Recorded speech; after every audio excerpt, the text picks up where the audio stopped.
On the day of her husband's funeral after he was shot, her best friend gives her a hidden camera, and just as she arrives home from work the next day to check it out, she accidentally sees her husband. But this is simply impossible, but having shared a bed for years, how could Maya recognize the wrong person? She immediately ran to her daughter to ask about the situation.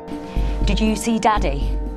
Daddy. Did you see Daddy yesterday when I wasn't here? He came over and he gave you a cuddle, and he sat you on his lap. Okay. Mum is being silly, I'm sorry.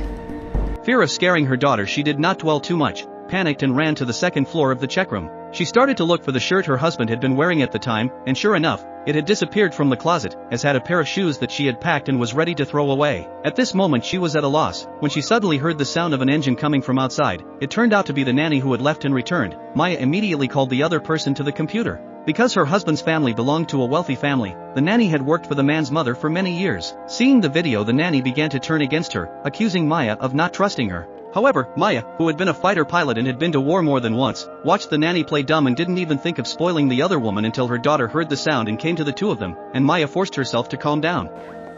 I want answers. I need some water.